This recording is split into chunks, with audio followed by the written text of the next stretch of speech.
सत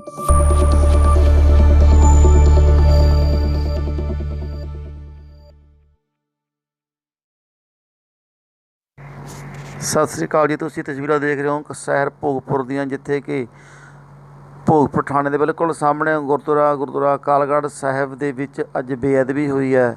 ਇੱਕ ਨਗਨ ਅਵਸਥਾ ਦੇ ਵਿੱਚ ਇੱਕ ਨੌਜਵਾਨ ਗੁਰਦੁਆਰੇ ਦੇ ਵਿੱਚ ਅਚਾਨਕ ਆ ਵੜਿਆ ਅਤੇ ਆ ਕਰਕੇ ਉਸਨੇ ਗੁਰੂ ਸਾਹਿਬ ਦੀ ਤਾਬੇ 'ਤੇ ਆ ਕੇ ਬੈਠ ਕੇ ਗੁਰੂ ਸਾਹਿਬ ਦੀਆਂ ਗੱਦੀਆਂ ਰਮਾਲਾ ਅਤੇ ਗੁਰੂ ਸਾਹਿਬ ਦੇ ਜੋ ਪਾਵਨ ਸਰੂਪ ਨੂੰ ਹੱਥ ਵੀ ਲਗਾਇਆ। ਸੋ ਸਥਾਨਕ ਲੋਕਾਂ ਨੇ ਫੜ ਕੇ ਉਸ ਨੂੰ ਥਾਣੇ ਸਾਹਮਣੇ ਜੋ ਥਾਣਾ ਹੈ ਉਸ ਵਿੱਚ ਪੇਸ਼ ਕਰ ਦਿੱਤਾ ਹੈ ਅਤੇ ਪੁਲਿਸ ਦੱਸਣ ਮੁਤਾਬਕ ਇਸ ਨੌਜਵਾਨ 'ਤੇ ਪਰਚਾ ਦਰਜ ਕਰਕੇ ਅਗਲੀ ਕਾਰਵਾਈ ਸ਼ੁਰੂ ਕਰ ਦਿੱਤੀ ਹੈ।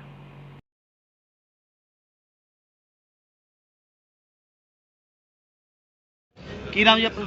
ਅਮਨਪ੍ਰੀਤ ਸਿੰਘ ਜੀ। ਤੁਸੀਂ ਇਸ ਬੇਅਦਬੀ ਬਾਰੇ ਤੁਹਾਨੂੰ ਕਿੰਨਾ ਕੁ ਪਤਾ, ਕੀ ਤੁਸੀਂ ਜਾਣਦੇ ਹੋ? ਇਹੀ ਜਾਣਦੇ ਆ ਜੀ, ਸਵੇਰੇ ਕੋਈ ਮੰਦਬੁੱਧੀ ਜਿਹਨੂੰ ਕਹਿ ਰਹੇ ਆ, ਸਾਰੇ ਪੁਲਿਸ ਵੀ ਕਹਿ ਰਹੀ ਹੈ ਕਿ ਮੰਦਬੁੱਧੀ ਸੀਗਾ, ਉਹ ਆਇਆ, ਉਹਨੇ ਬੇਅਦਬੀ ਕਰਨ ਦੀ ਕੋਸ਼ਿਸ਼ ਕੀਤੀ। ਮਹਾਰਾਜ ਰਮਾਲੇ ਸਾਹਿਬ, ਮਹਾਰਾਜ ਸ਼ਸਤਰ, ਗੱਦੀਆਂ ਸਾਰੇ ਬਖੇਰ ਕੇ ਥੱਲੇ ਸਿੱਟ ਕੇ ਤੇ ਮਹਾਰਾਜ ਸਰੂਪ ਉਹਨੇ ਫੋਲਡ ਕਰਕੇ ਸਾਈਡ ਤੇ ਰੱਖ ਦਿੱਤਾ। ਤੇ ਕੁਦਰਤੀ ਸਤਿਗੁਰ ਸੱਚੇ ਪਾਤਸ਼ਾਹ ਦੀ ਕਿਰਪਾ ਹੋਈ ਤੇ ਕੋਈ ਹੋਰ ਸਿੰਘ ਸੰਗਤ ਵਿੱਚੋਂ ਮੱਥਾ ਟੇਕਣ ਆਇਆ, ਉਹ ਮੌਕੇ ਤੇ ਫੜ ਲਿਆ ਤੇ ਮੰਜੀ ਸਾਹਿਬ ਤੇ ਬੈਠਾ ਸੀਗਾ ਜੀ। ਤੇ ਜੇ 10 ਮਿੰਟ ਹੋਰ ਨਾ ਆਉਂਦਾ ਤੇ ਹੋ ਸਕਦਾ ਬੇਅਦਬੀ ਹੋ ਵੀ ਜਾਂਦੀ। ਮਹਾਰਾਜ ਦੇ ਕੋਈ ਅੰਗਾਂ ਨੂੰ ਨੁਕਸਾਨ ਪਹੁੰਚਾਉਂਦਾ। ਮਾਈ ਦੀ ਕਿਰਪਾ ਨਾਲ ਮਹਾਰਾਜ ਦੇ ਸਰੂਪ ਬਿਲਕੁਲ ਠੀਕ ਆ, ਮਾਈ ਦੀ ਕਿਰਪਾ ਨਾਲ, ਜੋ ਕਿ ਬਹੁਤ ਵੱਡੀ ਗੱਲ ਆ। ਬਾਕੀ ਬੇਅਦਬੀ ਕਰਨ ਦੀ ਕੋਸ਼ਿਸ਼ ਕੀਤੀ। ਅਸੀਂ ਇਹੀ ਚਾਹੁੰਦੇ ਆ ਕਿ 2015 ਤੋਂ ਲੈ ਕੇ 2022 ਤੱਕ ਕੋਈ ਇਨਸਾਫ ਨਹੀਂ ਮਿਲਿਆ ਕਿਸੇ ਵੀ ਬੇਅਦਬੀ ਦੇ। ਜਿਹੜਾ ਬੰਦਾ ਅੱਜ ਤੱਕ ਫੜਿਆ ਗਿਆ ਉਹਨੂੰ ਸਜ਼ਾ ਨਹੀਂ ਮਿਲੀ।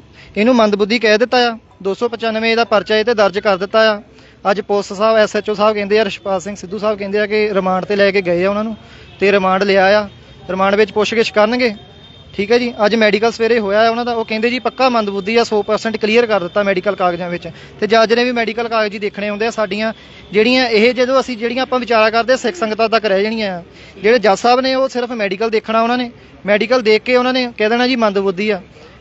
SHO ਸਾਹਿਬ ਨੇ ਸਾਨੂੰ ਸਵੇਰੇ ਇਹ ਕਿਹਾ ਸੀਗਾ ਕਿ ਜਦੋਂ ਇਹ ਮਾਨਯੋਗ ਅਦਾਲਤ ਵਿੱਚ ਜਾਣਾ ਆ ਮਸਲਾ, ਉਹਨਾਂ ਨੇ ਕਹਿਣਾ ਜੀ ਇਹ ਕਿ ਮੰਦਬੁੱਧੀ ਆ ਜੀ ਇਹ, ਠੀਕ ਹੈ ਜੀ। ਦੇਖੋ, ਸਾਰੀ ਸੰਗਤ ਨੂੰ ਇੱਕ ਮੈਂ ਆਪ ਤੋਂ ਬੇਨਤੀ ਮੈਂ ਕਰ ਰਿਹਾ, ਪੁੱਛ ਵੀ ਰਿਹਾ ਵੀ ਜਦੋਂ ਤੋਂ ਇਹ ਬੇਅਦਬੀਆਂ ਹੋ ਰਹੀਆਂ ਨੇ 2015 ਤੋਂ ਲੈ ਕੇ, ਉਦੋਂ ਤੋਂ ਹੀ ਲੈ ਕੇ ਇਹ ਜਿਹੜੇ ਬੇਅਦਬੀ ਕਰਦੇ ਨੇ ਮੰਦਬੁੱਧੀ ਕਿਉਂ ਕਰਦੇ ਨੇ? ਆਓ ਤੁਹਾਡੀ ਹੋਰ ਵੀਰ ਵੀ ਖੜੇ ਨੇ ਭੋਗਪੁਰ ਵਾਸਤੇ ਗੱਲ ਕਰਾਵਾਂਗੇ।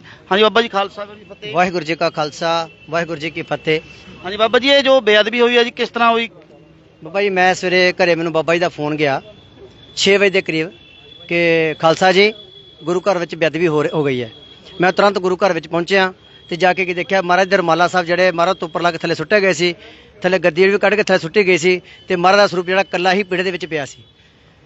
ਉਸ ਟਾਈਮ ਜਿਹੜਾ ਬੰਦਾ ਦੋਸ਼ੀ ਸੀਗਾ ਉਹ ਥਾਣੇ ਵਿੱਚ ਪਹੁੰਚ ਚੁੱਕਾ ਸੀ। ਜਦੋਂ ਥਾਣੇ ਵਿੱਚ ਅਸੀਂ ਪ੍ਰਸ਼ਾਸਨ ਦੇ ਕੋਲ ਗਏ ਆ, ਪਹੁੰਚਿਆ, ਪ੍ਰਸ਼ਾਸਨ ਨੇ ਦਿਖਾਇਆ ਆ, ਉਹ ਮੰਦਬੁੱਧੀ ਆਪਣੇ ਨੂੰ ਸਾਬਤ ਕਰ ਰਿਹਾ ਸੀ। ਉਹਨੂੰ ਪੁੱਛਦੇ ਸੀ, ਕੁਝ ਬੋਲ ਨਹੀਂ ਸੀ ਰਿਹਾ। ਅਸੀਂ ਪਰ ਹੁਣ ਪ੍ਰਸ਼ਾਸਨ ਤੋਂ ਮੰਗ ਕੀਤੀ ਆ ਵੀ ਕੀ ਸਿਰਫ ਮੰਦਬੁੱਧੀ ਗੁਰੂ ਘਰ ਵਿੱਚ ਹੀ ਕਿਉਂ ਆਉਂਦੇ ਨੇ ਤੇ ਗੁਰੂ ਘਰ ਵਿੱਚ ਹੀ ਬੇਅਦਬੀਆਂ ਕਿਉਂ ਹੁੰਦੀਆਂ ਨੇ, ਸਿੱਖ ਕੌਮ ਦੇ ਨਾਲ ਇਦਾਂ ਕਿਉਂ ਹੋ ਰਿਹਾ ਆ? ਤੇ ਸਾਨੂੰ ਪ੍ਰਸ਼ਾਸਨ ਨੇ ਬਹੁਤ ਹੌਸਲਾ, ਉਹ ਪਾਗਲ ਹੈ ਇਹ ਕਹਿ ਕੇ ਤੇ ਬਾਕੀ ਉਹ ਸਾਰੀ ਸੰਗਤ, ਸੋ ਸਮੂਹ ਜਥੇਬੰਦੀਆਂ, ਗੁਰਦੁਆਰਾ ਸਾਹਿਬ ਦੇ ਪ੍ਰਧਾਨ, ਮੁਖੀ, ਜੋ ਸਾਰੇ ਗੁਰਦੁਆਰਾ ਸਾਹਿਬ ਦੇ ਆਏ ਹਨ, ਉਹਨਾਂ ਨੇ ਇਹੀ ਮੰਗ ਕੀਤੀ ਹੈ ਵੀ ਤੋਂ ਛੇਤੀ ਸਾਨੂੰ ਇਹ ਤਫਸੀਲ ਕਰਕੇ ਦੱਸਿਆ ਜਾਏ ਵੀ ਇਹ ਦੋਸ਼ੀ ਹੈ ਕਿ ਇਸ ਨੇ ਜਾਣਬੁੱਝ ਕੇ ਕੀਤਾ ਹੈ ਕਿ ਪਾਗਲ ਹੈ ਕਿ ਇਹਦੇ ਫਿੰਗਰਪ੍ਰਿੰਟ ਇਹ ਤਫਸੀਲ ਕੀਤੀ ਹੈ ਕਿੱਥੋਂ ਆਇਆ ਹੈ।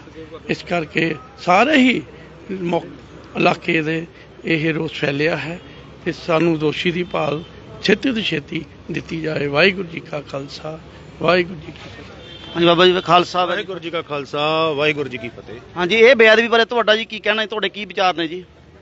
ਦੇਖੋ, ਤੁਹਾਡਾ ਨਾਮ ਦੱਸੋ, ਆਪਣਾ ਨਾਮ ਕੀ ਹੈ ਜੀ? ਆਪਣਾ ਮੇਰਾ ਨਾਮ ਹੈ ਗੁਰਦੀਪ ਸਿੰਘ ਸਿੱਧੂ, ਭੋਗਪੁਰ।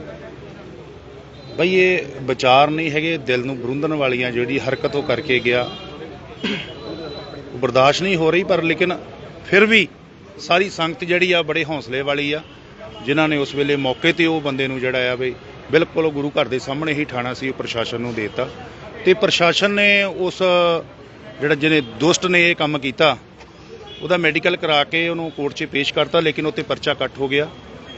ਤੇ ਉਹ ਪ੍ਰਸ਼ਾਸਨ ਨੇ ਸਾਨੂੰ ਹੌਸਲਾ ਦਿਵਾਇਆ ਕਿ 1-2 ਦਿਨਾਂ ਦੇ ਵਿੱਚ ਅਸੀਂ ਉਹਦੇ ਘਰ ਤੱਕ ਜਾਵਾਂਗੇ, ਉਹਦੇ ਫਿੰਗਰ ਲੈ ਕੇ ਵੀ ਉਹ ਕਿਹੜੇ ਨਗਰ ਤੋਂ ਆਇਆ, ਕਿੱਥੋਂ ਆਇਆ, ਵੀ ਉਹ ਵਾਕਿਆ ਹੀ ਵੀ ਪਾਗਲ ਹੈ ਕਿ ਉਹਨੂੰ ਪਾਗਲ ਬਣਾਇਆ ਗਿਆ।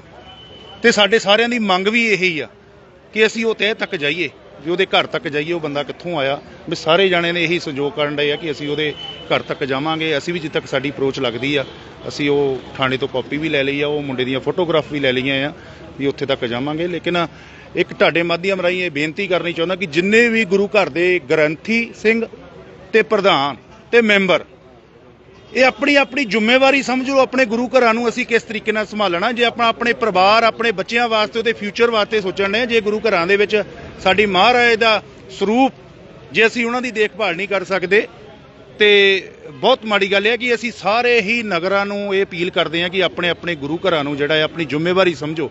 ਕਿ ਜੋ ਅੱਜ ਇੱਥੇ ਮੇਨ ਸ਼ਹਿਰ ਦੇ ਵਿੱਚ ਦੇਖੋ ਇੰਨਾ ਟ੍ਰੈਫਿਕ, ਇੰਨਾ ਕੁਛ ਹੈਗਾ, ਫਿਰ ਵੀ ਉਹ ਦੁਸ਼ਟ ਜਿਹੜਾ ਉਹ ਅੰਦਰ ਕਿੱਦਾਂ ਵੜ ਗਿਆ। ਇਸ ਕਰਕੇ ਸਾਰਿਆਂ ਨੂੰ ਸਾਡੀ ਇਹ ਬੇਨਤੀ ਹੈ ਕਿ ਆਪਣੇ ਆਪਣੇ ਗੁਰੂ ਘਰ ਜਿਹੜੇ ਆ ਉਹਨਾਂ ਨੂੰ ਸੰਭਾਲੋ। ਇਹ ਜੀ 2015 ਤੋਂ ਜਦੋਂ ਤੋਂ ਬਰਗਾੜੀ ਕਾਂਡ ਹੋਇਆ ਉਦੋਂ ਤੋਂ ਲੈ ਕੇ ਲਗਾਤਾਰ ਹੀ ਬੇਅਦਬੀਆਂ ਹੋ ਰਹੀਆਂ ਨੇ। ਪਤਾ ਨਹੀਂ ਕਿੰਨੇ 100 ਥੋਂ ਬੇਅਦਬੀ ਹੋ ਚੁੱਕੀ ਹੈ ਹੁਣ ਅੱਜ ਤੱਕ। ਇਹ ਠੱਲਣ ਦਾ ਨਾਮ ਕਿਉਂ ਨਹੀਂ ਲੈਂਦੇ? ਤੁਹਾਨੂੰ ਕੀ ਲੱਗਦਾ ਵੀ ਕੌਣ ਦੋਸ਼ੀ ਆ ਮੁੱਖ ਇਹ ਗੱਲ ਦਾ? ਦੇਖੋ, ਅਸੀਂ ਤਾਂ ਇਹ ਸਰਕਾਰਾਂ ਨੂੰ ਠਹਿਰਾਉਂਦੇ ਆ ਦੋਸ਼ੀ। ਜਦੋਂ ਸਿੰਘ ਸੋਧਾ ਲਾਉਂਦੇ ਆ ਫਿਰ ਕਹਿੰਦੇ ਬੁੱਧੀਜੀਵੀ ਸੀ ਕਿੱਦਾਂ, ਕਿਉਂਕਿ ਭੇਜਦੇ ਇਹਨਾਂ ਨੂੰ ਕੁਛ ਹੋਰ ਨਹੀਂ। ਭਊਪੁਰ ਦੇ ਵਿੱਚ ਦਿਸਿਆ ਕੋਈ ਦੁਕਾਨ, ਕੋਈ ਸ਼ੀਸ਼ੇ, ਕੋਈ ਭਾਂਦਾ, ਕਿਤੇ ਹੋਰ ਬੇਅਦਬੀ ਕਰਦਾ, ਉਹਨੂੰ ਗੁਰੂ ਘਰੇ ਹੀ ਲੱਭਦੇ ਆ। ਇਹ ਉਹਨਾਂ ਦਾ ਪੂਰਾ ਦਿਮਾਗ ਹੁੰਦਾ ਆ ਕਿ ਗੁਰੂ ਘਰ ਦੇ ਵਿੱਚ ਉਹ ਅਸੀਂ ਸਾਡੇ ਉਹ ਪ੍ਰਧਾਨ ਸਾਹਿਬ ਨਾਲ ਗੱਲ ਹੋਈ, ਉਹ ਕਮੇਟੀ ਨਾਲ ਗੱਲ ਹੋਈ, ਉਹ ਗੁਰੂ ਘਰ ਨੂੰ ਸੁਣਨਾ ਨਹੀਂ ਛੱਡਦੇ ਸੀਗੇ। ਅੱਜ ਭਾਈ ਸਾਹਿਬ ਨੂੰ ਕੁਝ ਕੰਮ ਸੀਗਾ, ਭਾਈ ਸਾਹਿਬ ਨੇ ਆਪਣੀ ਜਗ੍ਹਾ ਕੋਈ ਹੋਰ ਬੰਦੇ ਦੀ ਡਿਊਟੀ ਲਾਤੀ, ਉਹ ਸਿਰਫ 10 ਮਿੰਟ ਵਾਸਤੇ ਹੀ ਗਾਇਬ ਹੋਇਆ। 10 ਮਿੰਟ ਵਾਸਤੇ ਦੁਸ਼ਟ ਕਿੱਦਾਂ ਅੰਦਰ ਵੜ ਗਿਆ, ਇਹ ਬਹੁਤ ਚਿੰਤਾ ਵਾਲਾ ਵਿਸ਼ਾ ਆ। ਅਸੀਂ ਉਹ ਗੱਲ ਵਧਾਉਣੀ ਨਹੀਂ ਚਾਹੁੰਦੇ। ਜੇ ਗੱਲ ਵਧਣ ਤੇ ਆਈ, ਗੱਲ ਬਹੁਤ ਵਧਣੀ ਆ ਕਿ ਇਹ ਗੁਰੂ ਘਰ ਦੇ ਵਿੱਚ ਇੰਨੀਆਂ ਉਹਨਾਂ ਨੇ ਡਿਊਟੀਆਂ ਨਿਭਾ ਰਹੇ ਸੀ। ਉਹ ਸਾਰਾ ਜਿਹੜੀ ਉਹ ਉੱਥੇ ਦੀ ਪ੍ਰਬੰਧਕ ਸੀਗੇ, ਸਿਰਫ ਇੱਕ 10 ਮਿੰਟ ਜਾਣ ਦੇ ਵਿੱਚ ਉਹ ਕਿੱਦਾਂ ਅੰਦਰ ਵੜ ਗਿਆ। ਉਹਦੀ ਸ਼ਹਿ ਸੀ। ਉਹ ਇੱਕ ਦਿਨ ਭੋਗਪੁਰ ਦੇ ਵਿੱਚ ਪੂਰਾ ਟਰੇਸ ਕੀਤਾ ਕਿ ਲੋਕੀ ਕਹਿਣੇ ਵਾਕਈ ਅੱਧਾ ਪਾਗਲ ਆ। ਇਹ ਪਾਗਲ ਪੂਗਲ ਨਹੀਂ ਹੈਗੇ, ਇਹ ਪਲੈਨਡ ਕੀਤੇ ਹੋਏ ਬੰਦੇ ਆ। ਇਹ ਜਿੰਨੇ ਵੀ ਅੱਜ ਤੱਕ ਆਪਾਂ ਦਰਬਾਰ ਸਾਹਿਬ ਦੀ ਬੇਅਦਬੀ ਲਾ, ਜਿੱਥੇ ਵੀ ਬੇਅਦਬੀਆਂ ਹੁੰਦੀਆਂ, ਉਹ ਸਾਰੇ ਇੱਦਾਂ ਹੀ ਬੁੱਧੀਜੀਵੀ ਕਿ ਉਹਨਾਂ ਗੁਰੂ ਘਰ ਹੀ ਲੱਭਦੇ ਆ। ਇਹ ਬਹੁਤ ਚਿੰਤਾ ਦਾ ਵਿਸ਼ਾ ਆ ਤੇ ਸਾਰਿਆਂ ਨੂੰ ਸੁਚੇਤ ਹੋਣਾ ਪੈਣਾ ਹੈ ਇਸ ਮਸਲੇ ਦੇ ਉੱਤੇ ਕਿ ਅਸੀਂ ਆਪਣੇ ਗੁਰੂ ਘਰਾਂ ਦੀ ਸੇਫਟੀ ਕਰੀਏ। ਐਦਾਂ ਦਾ ਦੁਸ਼ਟ ਦੇਖੋ, ਸਿੰਘ ਦਾ ਕਹਿੰਦੇ ਆ ਕਿ ਮੌਕੇ ਦੇ ਸੋਧਾ ਲਾ ਦਿਓ, ਪਰ ਜਦੋਂ ਅਸੀਂ ਸੋਧਾ ਲਾਣੇ ਸਾਨੂੰ ਪਤਾ ਨਹੀਂ ਲੱਗਦਾ ਤੇ ਪਿੱਛੇ ਕੌਣ ਆ। ਅਸੀਂ ਇਸ ਬੰਦੇ ਦੇ ਥਰੂ ਉਹ ਦੇਖਣਾ ਚਾਹੁੰਦੇ ਇਹਦੇ ਪਿੱਛੇ ਕੌਣ ਆ। ਤੇ ਪ੍ਰਸ਼ਾਸਨ ਨੇ ਸਾਨੂੰ ਪੂਰੀ ਆਪਣੀ ਜ਼ਿੰਮੇਵਾਰੀ ਦੇ ਨਾਲ ਦੱਸਿਆ ਕਿ ਅਸੀਂ ਇਹਦੀ ਪਿੱਛੇ ਤੱਕ ਜਾਵਾਂਗੇ, ਤਹਿ ਤੱਕ ਜਾਵਾਂਗੇ। ਜੇ ਅੱਜ ਅਸੀਂ ਬੰਦਾ ਫੜਿਆ ਜਿਨ੍ਹਾਂ ਨੇ ਇੱਥੇ ਭੇਜਿਆ, ਅਪਰੋਚ ਉਹਨਾਂ ਨੇ ਵੀ ਕਰਨੀ ਆ, ਕਿਤੇ ਸਾਡਾ ਨਾਂ ਨਾ ਆ ਜਾਵੇ। ਪਰ ਇਹ ਜਿੰਨੇ ਵੀ ਇੱਥੇ ਯੋਧੇ ਆ ਜਿਹੜੇ ਆਏ, ਉਹ ਪਹੁੰਚ ਗਏ ਟਾਈਮ ਦੇ ਨਾਲ।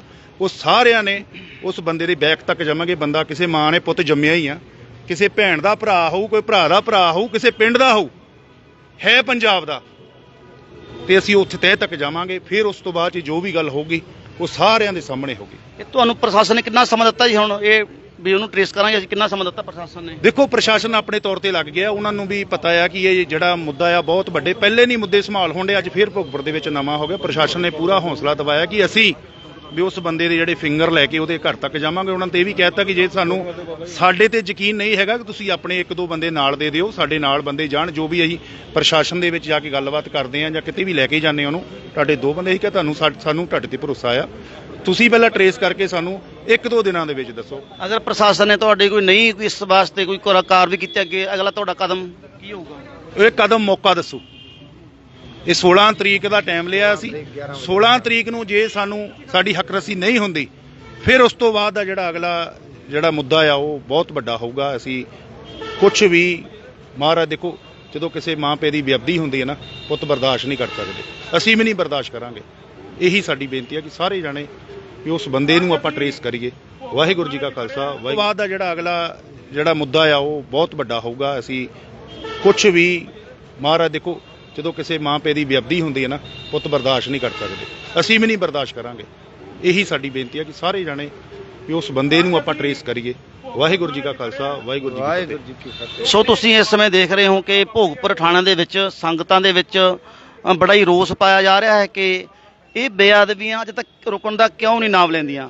ਸੋ ਪ੍ਰਸ਼ਾਸਨ ਨੇ ਸਮੂਹ ਸੰਗਤ ਨੂੰ 16 ਤਰੀਕ ਸਵੇਰੇ 11 ਵਜੇ ਤੱਕ ਦਾ ਸਮਾਂ ਦਿੱਤਾ। ਅਗਰ ਕੋਈ ਕਾਰਵਾਈ ਨਹੀਂ ਹੋਈ, ਉਸ ਬੰਦੇ ਦਾ ਕੋਈ ਨਹੀਂ ਪਤਾ ਲੱਗ ਸਕਿਆ, ਤਾਂ ਉਹ ਤੋਂ ਅੱਗੇ ਦੀ ਕਾਰਵਾਈ ਸੰਗਤ ਦੱਸ ਰਹੀ ਹੈ ਕਿ ਸਮੇਂ ਦੱਸਾਂਗੇ ਵੀ ਅਸੀਂ ਕੀ ਕਰਾਂਗੇ। ਬਹੁਤ ਹੀ ਮੰਦਭਾਗਾ ਹੈ।